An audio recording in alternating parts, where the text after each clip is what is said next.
As he began to unravel his secret, one he'd guarded with every fiber of his being, it hit me. All these years, all those moments, I had been blind. My heart ached with the realization of how much he meant to me and how foolish I had been not to recognize it sooner.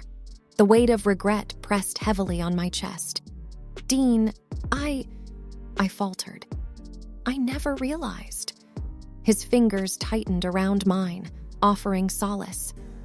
"Sometimes," he whispered, "we don't see what's in front of us until the right moment arrives."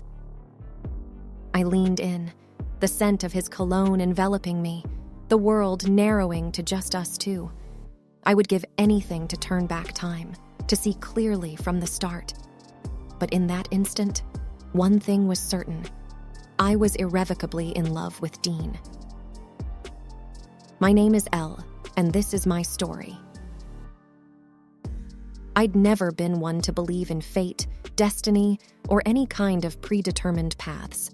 Life, in my view, was a series of choices, each one leading to another in an endless cycle. It was during a summer trip to New Orleans with college friends. We had stumbled upon an old hidden shop, the kind that smelled of incense and mystery. It was run by an elderly woman named Madame Laveau, who claimed to be a descendant of the famous voodoo queen of the same name. "You," she pointed at me, her long, bony finger adorned with several rings. "You have a question in your heart." Intrigued, and partially to entertain my friends, I sat down opposite her. She spread out a deck of tarot cards and began flipping them one by one. The room was filled with an eerie silence, save for the soft whispers of the cards as they revealed their secrets. "You will find happiness," Madame Laveau began, her voice a raspy whisper, "but only with a man with eyes as deep as the ocean." I looked at her in confusion. "What does that mean?" "Blue eyes," she stated simply, her gaze piercing into mine. "Your destiny is intertwined with a man with blue eyes." At the time, I had laughed it off, taking it as a fun story to share back home. Little did I know how much weight those words would carry in my life. Months turned into years, and I found myself gravitating towards men with blue eyes. It wasn't a conscious choice, not really, but somewhere in the back of my mind, Madame Laveau's prediction lingered. There was Rob, with his ice blue eyes, then Alex, with eyes the color of a clear summer sky. But each relationship, while filled with moments of joy, also had its share of heartbreak and pain. In the midst of this azure-eyed whirlwind, I met Dean. Dean, with his deep, soulful brown eyes. There was an intensity about him, a raw passion that drew me in. We became fast friends, and over time, it became evident that his feelings for me ran deeper. I'd be lying if I said I wasn't attracted to him. There were moments, fleeting and rare, when I'd get lost in his gaze, feeling a warmth and connection I hadn't felt with anyone else. But every time things started to get serious, the fortune teller's words would echo in my mind. Could I truly be happy with a man without blue eyes? One evening, as we sat on my apartment's balcony, overlooking the city lights, Dean took my hand.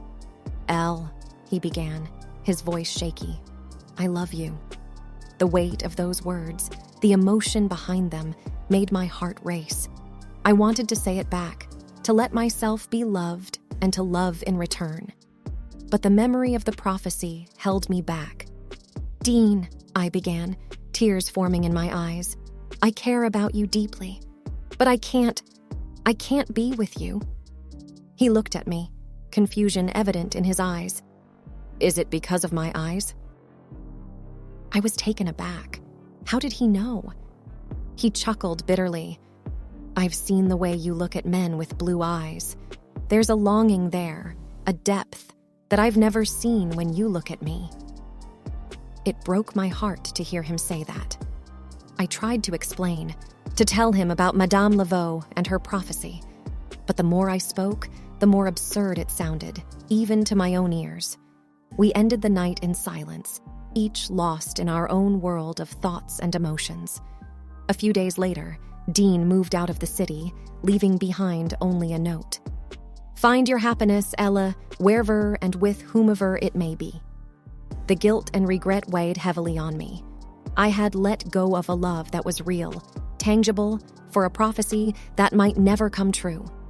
The days turned into weeks, then months. I dated a few more blue-eyed men, but my heart wasn't in it. The magic, the connection I'd once felt, seemed to have disappeared. One evening, as I sat alone in my apartment, I pulled out the tarot cards I'd bought on a whim from Madame Laveau's shop. I shuffled them, trying to find answers, some guidance. The cards revealed a mix of images: cups, swords, a wheel of fortune. But the one that stood out was the Lover's card. 2 figures, one with deep blue eyes and the other with warm brown ones. Suddenly, it all became clear. The prophecy was not about finding happiness with a blue-eyed man. It was about finding balance, accepting love in all its forms, and not being bound by preconceived notions. With newfound determination, I decided to track down Dean, to apologize, to tell him how I truly felt. I didn't know if he'd take me back, but I knew I had to try. As I embarked on this new journey, one thing was clear. True love wasn't about the color of one's eyes. It was about the depth of one's soul. And I was ready to dive deep, to find my happiness wherever it may be. Time, they say, heals all wounds. And with the turning of seasons, the past became a mere speck in the distance. New York, with its fast-paced life and never-ending chaos, helped me move on. I continued to meet people, often drawn to those with blue eyes, the shadow of Madame Laveau's prediction always looming in the background. It had been a few years since my last encounter with Dean. In my daily life, he was almost forgotten, yet deep down, a part of me still yearned for those stolen moments, those whispered conversations, and those long walks along the river. My dating life was a series of short-lived romances, none of which ever reached the depth and connection I once shared with Dean. But life went on. With each passing day, I became more engrossed in my work, my friends, and my life in the city. It was on one such busy day as I rushed through Central Park that I saw him again. Dean, standing by the famous Bow Bridge, deep in conversation with a friend. The urge to walk past, unnoticed, was strong, but something stopped me in my tracks. His eyes, they were blue, the same deep, vivid blue that had once captivated me. Confused, I approached him, my heart racing. "Dean?" He looked up, startled, and then broke into a smile. "Elle, it's been so long." There was warmth in his voice, but something was different. The connection, the spark that had once existed, seemed to have faded.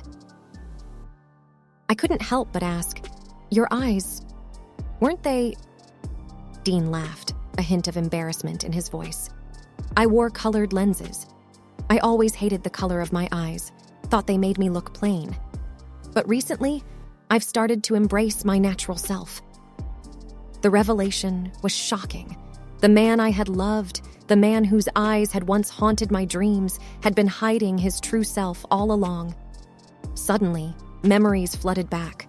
Our first meeting, the intensity of his gaze, the moments when our souls seemed to connect. And then, the realization that perhaps I'd never really known him at all. Before I could process my thoughts, a voice interrupted us. "Babe, who's this?" A young woman with striking green eyes approached, her arm slipping around Dean's. The intimacy between them was evident, and it didn't take long for me to piece together the puzzle. "This is Ella, an old friend," Dean introduced, his voice neutral. "Nice to meet you," she replied with a courteous nod, her eyes never leaving mine. The unspoken challenge was clear. The awkwardness was palpable. Here I was, face to face with the man I had once loved, a man who was now in love with someone else. After a few minutes of strained conversation, I made my excuses and left, the weight of the encounter pressing down on me. As I walked away, the truth hit me hard. all these years, I'd been chasing a fantasy, holding on to a prophecy that had no basis in reality. I had let a fortune teller dictate my choices, my relationships, and my life. Madame Laveau's words echoed in my ears, but for the first time, I questioned their validity. Maybe the prophecy was never about the color of one's eyes. Maybe it was about seeing beyond the superficial, about finding someone who truly understood and connected with my soul. With newfound clarity, I decided to let go of the past, to move forward, and to trust my heart. After all, it was the only compass I needed. The days turned into weeks and then months. With each passing day, the weight of the past lifted, replaced by a sense of peace and contentment. I began to see the world with fresh eyes, to appreciate the beauty in the mundane, and to cherish the connections that were genuine and deep. Life was no longer about chasing a prophecy or finding the perfect blue-eyed man. It was about living in the moment, about embracing the present, and about finding happiness within. And as I stood on the balcony of my apartment, overlooking the city lights, a smile played on my lips. The journey had been long and arduous, but it had led me to where I was meant to be. The city, with its hustle and bustle, its highs and lows, was a reflection of life itself. And as I looked out into the vast expanse, one thing was clear. True happiness didn't lie in predictions or prophecies. It lay in trusting oneself, in following one's heart, and in finding joy in the little moments that made life worth living. And with that thought, I stepped into the future, my heart light and my soul free, ready to embrace whatever life had in store.